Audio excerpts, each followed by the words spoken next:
All right, geezers, lemon squeezers, welcome to episode number 1 of the Morph with Matt, the Matt Wilson podcast.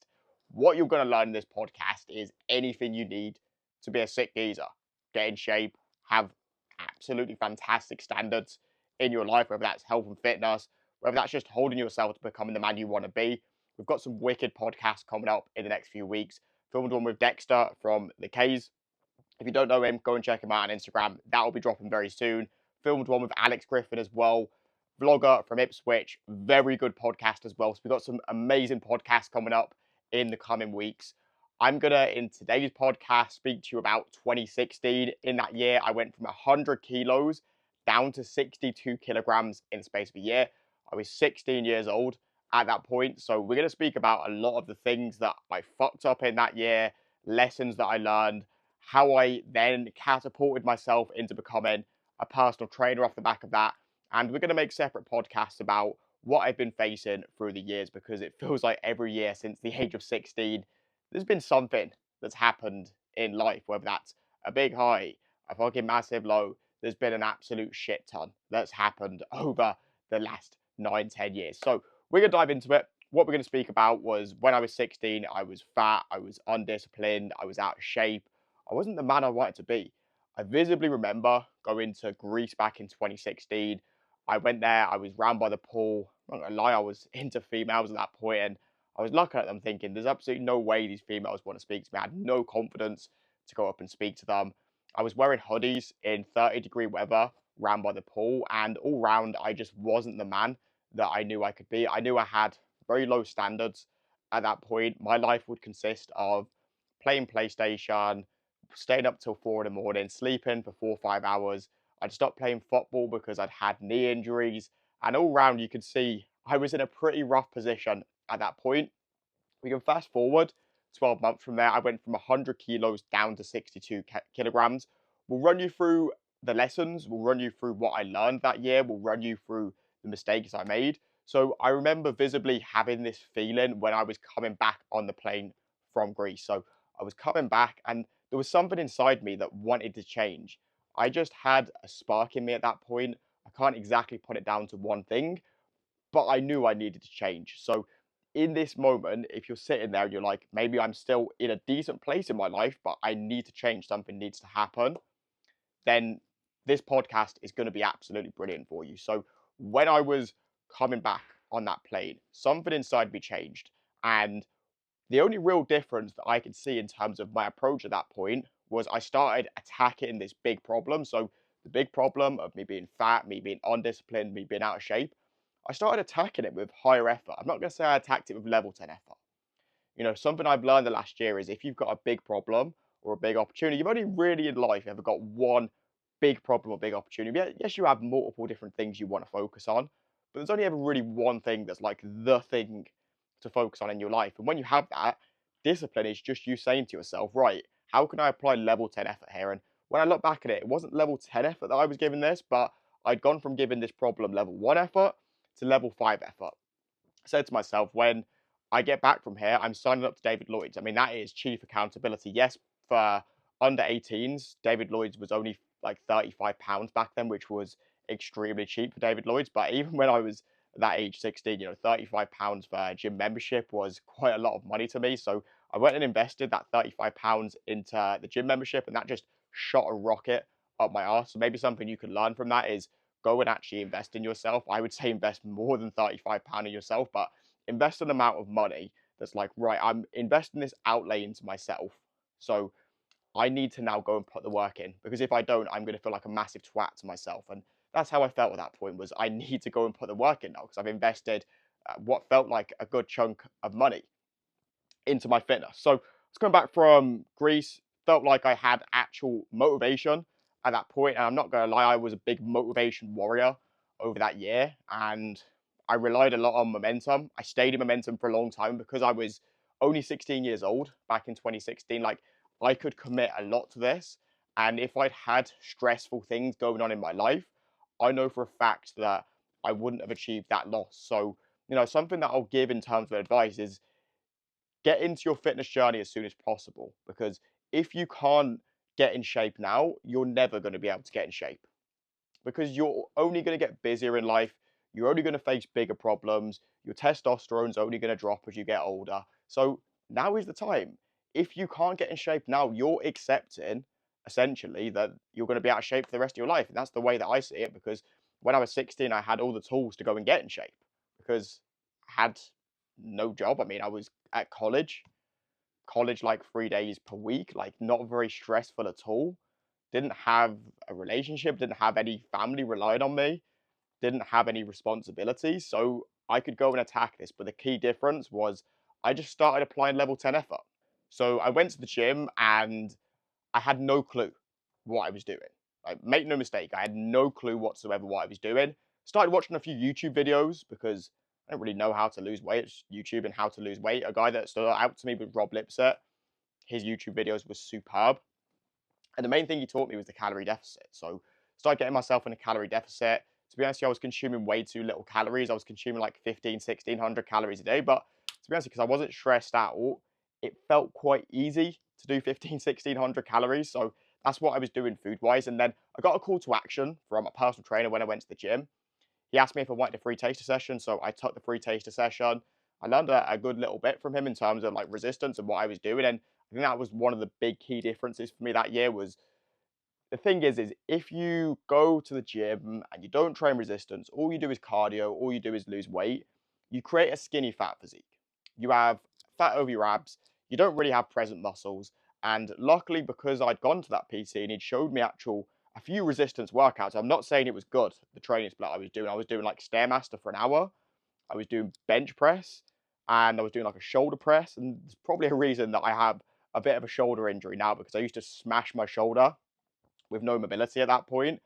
But the point of this is, looking back at it, I got extremely lucky because of the circumstances that I had. I wasn't in a stressful position. So that in itself, if you're in a place now where you're like, oh, I'm stressed out, I shouldn't get into fitness, do it now, because you're only going to get more stressed.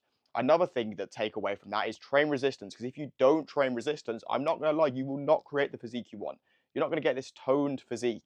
That's absolute BS. You won't create a toned physique without training resistance. I see so many people ask me all the time, Matt, how do I get a toned physique? How can I tone my arms? How can I tone this? Train resistance. Lift heavy weights at least a few times a week. I'm not saying you need to go and train 4, 5, 6 times a week. Like, genuinely, you can get by with 2 to 3 resistance sessions a week. As long as you're going into it and training towards failure, you will. You are going to create a physique that you like, right? So the calorie deficit was massive for me. Now, something that I noticed was I was making a lot of progress, right? I was losing 10 kilos. I became obsessed with this body tracks machine they had. So they had this machine that you jump on it, you'd see the like fat, muscle, water, all that stuff. And I became obsessed with this machine. I had to jump on it every day. If I didn't jump on it, my mental health was in the bin. I was relying on a number for happiness. I jump on it, my body fat percentage would rise, and I fucking hell, what have I done? I'd stop eating. Mental. But that's where I was at that point. I was relying on a number for my motivation. The good thing is that I didn't allow the number being bad to push me away from track. I think that's a problem a lot of lads have, is they see something they don't like and then they sabotage and get themselves out of momentum. So I actually say to any of my clients, look, you jump on the scales, you don't like the number, use that as a motivatory tool to keep pushing forwards. But the reason I don't love these machines that say muscle, fat, all that stuff is, first of all, they're not accurate. They're just not. If anyone tells you they're accurate, they're wrong. They're way out. Another thing to note is it flags muscle up as water on these machines. So if you just drink a litre of water, and I've tested this many times, drink a litre of water, it'll tell you you've got an extra kilo of muscle. So it's just BS. And if you eat extra food, it tells you you've got extra fat on your body. So I was using something that was completely incorrect to base my fitness journey around. But the key component to that was it told me my body weight each day. Told me my body weight each day. I had accountability. I had accountability from a machine. So obviously I had that accountability in place there. I didn't actually go with the PT at that point. And I really wish I had gone with the PT, because I would have just learned so many things and I would have accelerated my journey a lot more. So we can fast forward, like the process wasn't crazy. I was doing Stairmaster, I was doing bench press. I can't lie, it was a very challenging year mentally at times. I was questioning myself. I didn't like my physique. As I progressed further, I had body dysmorphia. I would say I had body dysmorphia at the start, obviously, because I was wearing hoodies and I had no confidence. But the body dysmorphia didn't get any better that year. You know, as I progressed, as I went from 100 to 90 to 80, I wasn't focusing on what I had. I wasn't focusing on the fact I'd lost 10. I was focusing on what I didn't have. I was comparing myself to other people. I wanted to be another 10 kilos down. I wanted to be another 15 kilos down. And I wasn't happy with where I was at. And that's a big mistake, is celebrate these milestones, allow yourself to maintain. A much better approach for me would have been go 10 or 100 kilos down to 90, down to 80, maintain that, actually build a little bit of muscle there, then down to 70, build a bit of muscle there, then down to 65. But I just went 100 down to 62. And in terms of how long this took me, it was under a year. Under a year to do that. So whenever anyone says to me, oh, I'm diet fatigued, I can't lose over 30 kilos. I've seen over 5 guys in my coaching the last few years drop over 30 kilograms in a year. Not easy. No, not easy at all. But you can do it. It's calories in, calories out. Simple as that. But the challenges were getting a lot worse for me. And as I got down to that 62 kilo mark, I remember getting 62 kilos and be like, I need to be leaner. I need less body fat. I couldn't see my abs. Still couldn't see my abs. Very interesting thing that I didn't actually know this until recently, but there's a guy called Mike Israetel who had to have surgery on his love handles because essentially when you gain body fat, when you gain body weight, if you gain over, I don't know the specific numbers, don't quote me on this, but if you gain over 20 pounds in a certain gaining phase, your fat cell will split into 2 fat cells because the fat cell becomes so big, and it will split into another fat cell. Then them fat cells get bigger and they split into 2 as well. So that would have happened to me when I went up to 100 kilos, because of course I wasn't always 100 kilos. So that would have happened to me there. As I dieted down to 62 kilos, still had fat on my lower stomach. And even when I've dieted in the future, I still have, even when I get to sub 10% body fat, if I get to 8% body fat, I still have fat on here. Of course, everyone has fat, but I have quite a bit of fat on my lower 2 abs, whereas the rest of my body, like my arms, my shoulders, all get very lean. The lower part doesn't, because I gained weight too quick. You know, and we'll speak about that in a second, because I went and gained quite a bit of weight after that point. Because I got quite overweight, I will, unless I have surgery or I get very lean, like 4% body fat, I will always have fat over this section. And that affected me. You know, when I got down to 62, all I could think about was the fat that was over here, was the fact that this wasn't lean enough. That's all I focused on. And then I remember speaking to a PT about it. And he said to me, Matt, you need to gain muscle. I said, no, I can't gain muscle. I can't go into that reverse phase. I can't go and gain body fat. And it was a big game changer for me, because he told me to start eating 3,000 calories. And I'm not quite sure what it was that actually forced me to, I'm not going to lie and say I know what made me do it. I just think I had a effort moment. I was like, you know what else have I got to lose? Because I'm making no progress here. You know, I can't get the numbers down. I'm making no progress. So I might as well try this. And if it doesn't work, well, I'll go back to what I'm doing now. So I tried it. I ate 3,000 calories a day. When I look back at it, he told me to eat too much. I probably shouldn't have ate 3,000. Probably should have been somewhere more 2,500. See how body weight increases, and then jump up to 2,600, and then jump up to 2,700. And I didn't learn that until probably about 2 years ago, to be honest with you. This is like 9 years ago we're speaking about now. So I went through this gaining phase. I went from 62 very quickly up to 70 kilos. I'm talking within the space of like 4 to 6 weeks, I went from 62 to 70. Of course, a lot of that was water. Then over the next 6 months, I went from 70 up to 80. So you can see I gained 18 kilograms again. I'm not going to lie, I gained an absolute ton of muscle that year. I really did. And when I look at that, I think to myself, like, why do people not do gaining phases? Like, why are people so scared when they have a bit of body fat to go into a gaining phase? Like, yeah, of course you need to get lean first. Of course you need to diet down. But you can, until you've been through that first gaining phase, and I'm not talking about a 1-2 month gaining phase. I'm talking about you going through a main gain where you're gaining very little body weight for 6 months and training hard. You will gain so much muscle. Like, your physique will change drastically. Yes, you need to lock into the fact of your physique will actually look worse at times. You're going to gain body fat. But, you know, as I did that, my mindset did start to shift as well. You know, I was starting to appreciate that, Matt, you actually look decent here. And that only happened when I went and gained weight, bear in mind. You know, I stopped really caring so much about the amount of fat here, and I was focusing more on what I had rather than what I didn't have. And I think that's a big lesson for a lot of guys out there, is focus on what you do have rather than what you don't have. And that can come with family, that can come with business, that can come with fitness. Focus on what you do have rather than what you don't have.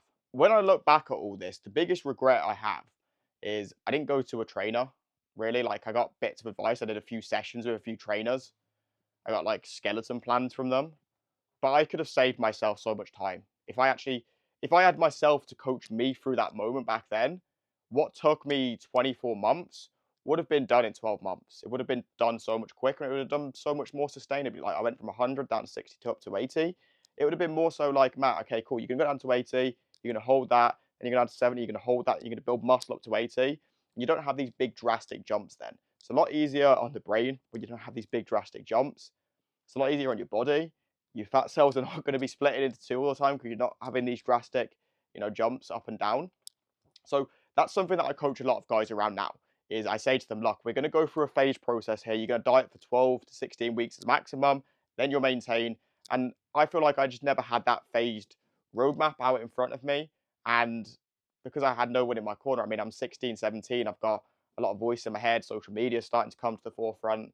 I'm comparing myself to a lot of people. If I just had a mentor in that moment, and for me, having mentors is massive. I did a podcast which will come up very soon with Dexter, and we both were speaking about having mentors in our life. He's had many mentors.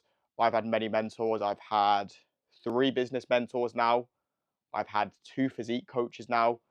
I'm actually going to be going to a new physique coach next month. I've just finished with my physique coach I've been with for 2.5 years.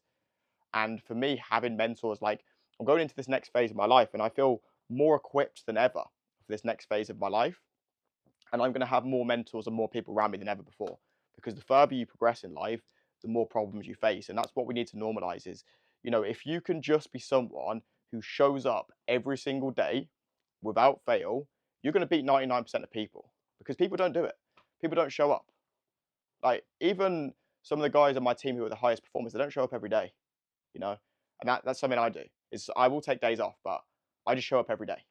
This is a Saturday at 11:30, and I'm showing up. And a lot of that has come from me just learning from people, seeing how businesses get run, being inside other businesses that are ahead of me. And when I look back to when I was 16, 17, I could have fast tracked so much. I really could have. And we'll speak about this in future podcasts as well. But even when I was plunging into online coaching in 2022, I wanted to do it back in 2020, but I had no confidence to do it. And it took a mentor coming into my life to push me there. So, if you've got this big problem in your life, which I had the big problem back in 2016, which was my confidence, my body dysmorphia, which was, me actually being able to have the confidence to speak to females. Because I had all this, I should have gone to a mentor. I see no shame whatsoever. And I want to normalize this. Go into people who are ahead of you. I don't say in any way, shape, or form you need to come and reach out to me. Find someone you resonate with. Find someone that you look up to, find someone that you look at and you think, right, okay, cool, I can learn a hell of a lot from this person. You don't need to spend the rest of your life with them. Go and surround yourself with them. Even just go and have a chat with them because we don't, like, I speak to hundreds of guys on social media that I don't coach, but I like just speaking to and helping. What I'd really recommend you do is just go and message them. You'd be extremely surprised. Like, for example, I worked within George's mentorship for a long time. And we got a guy called Rob Lipsett, who I spoke about earlier, to come to Marbella. The guy's got like 700,000 followers on Instagram. I've been speaking to him for a long time, but we reached out to him. We said, do you want to come and speak here? Do you want to do this and that? And he was like very open to doing that. And you probably think someone with that many followers and that much social clout won't speak to you, but just go and message them because what do you have to lose? You have absolutely nothing to lose. And I feel like something we all need to do is just dream bigger because back in 2016, I had that dream. I could see where I wanted to go. I dreamed bigger. And the real difference was I just started backing myself and applying level 10 effort into the problem. And the real key to this as well is I just built a standard into my life. I still coach this to this day. And I say the real thing you need as a man is you need standards and you need accountability. Me having accountability to a business coach is the reason I show up to do podcasts like this because I have accountability. I don't want to let him down. I've told him I'm going to do this and he's going to hold me accountable. And if I don't do it, he's going to say, Matt, why were you a dick and you didn't show up? And then I'm going to look like a dick and I don't want that. So that's why accountability is massive. But standards are massive as well. Like when I look back at it, my standard was I showed up to the gym. I literally trained at the gym every day. Unless something was going down, I would be at the gym every day. I wouldn't recommend you train at the gym every day, but that was my standard. A standard is who you are. Discipline is what you do. So my standard was I became this person who showed up to the gym every day. That was my standard. It didn't matter if I relied on motivation. I actually remember something. I've only just thought of this, but it was my birthday back in 2017. So this was like towards the back end of the dieting phase. I've actually got, if I can remember, I'll put a picture on screen of what I look like eating the cake. But I remember my mom made me a birthday cake when I was just turning 17. And she gave me a slice. I said, I'm not going to eat that, mom. It's got too much sugar and too much calories in it. Somehow she persuaded me to eat the cake. But then I went to the gym and to the Stairmaster to do an hour of cardio to burn it off. And that's a terrible mindset. I don't recommend that. But what you can take away from that was I wanted to eat the cake. I didn't want to go to the gym. So I wasn't relying on discipline and motivation for that. Who I was at that point was I identified as someone who consumed less calories than he burned. So the minute I ate it, I had to go to the gym. I don't recommend you do that, but I recommend you build a standard. I recommend you build around the man you want to be and build that into your life. And a very easy way for you to do this is I don't recommend loads of standards. I recommend like 2, 3, 4 standards. I have in my bedroom, I have a whiteboard and it says my standards. So for example, my standards at the minute is I wake up every day at 5 a.m., Monday to Friday, so I can get ahead of the game. Before I speak to my clients, I can get the work done, which essentially is very important for the business. And then I don't procrastinate about doing that later in the day. So that's on my whiteboard and I do that every day. And it doesn't rely on motivation or discipline because I can't lie. There's a lot of times the last few weeks I haven't wanted to do that, but I just do it because it's who I am. Other standards that I have in my life is going out for walks, is showing up to the gym. These are standards. It's not me relying on a certain feeling in my life. It's just a standard. So that's a good way you can do it is a whiteboard. You could set an accountability block in each week, every Thursday or Friday to say, right, how were my standards the last week? Did I actually show up to these? What can I do to improve these standards? And again, that's that discipline. That's you saying, right, this is the standard. Did I actually show up like that? How can I now attack more effort into actually making this a standard within my life? And it's not going to become a standard straight away. You have to give yourself time. You have to give yourself a week or 2 weeks to actually make it a standard. Get yourself in momentum of it. And that's what I look back at. When I look back at that year and I'm trying to think of all the lessons I can give you from this, is I came back from the holiday, I built a standard into my life, I became the man I wanted to be, I started taking actions like that. I had that undeniable stack of evidence that I'm the man I say I was. Brilliant quote from Alex Hormozy, don't shout affirmations in the mirror. Create that undeniable stack of evidence that you are who you say you are. I was feeding my subconscious brain with evidence that I am this man now. I show up like this, even on my tough weeks. And that really is the key difference. Obviously, my accountability was actually my nan at that point. So I did technically have an accountability partner. So definitely get accountability. But she was my gym partner. She would pick me up from college, take me to the gym each day. So make sure you get that accountability partner, build the standards into your life. And other than that, there's no key differences towards any of this transformation. Realize that you can achieve anything you want to achieve realistically. What does it cost you to dream bigger? It doesn't cost you anything to dream bigger. What happens if you set a goal that's absolutely massive and you only achieve 80% of it? Well, you achieved 80% of a massive goal. So you might as well set your goal bigger. I always say to the guys on the team, like, I'm not here to set small goals with you. I'm here to set big goals that change your life. So set big goals that change your life, have the accountability and standards around it, and you're going to change your life. So that was the first episode of the podcast. I hope you guys enjoyed that one today. If you did, then send it to a friend that you feel like it may help. Stick a like on it, subscribe, come back later when you need to watch this again. And I really look forward to the podcast over the coming weeks.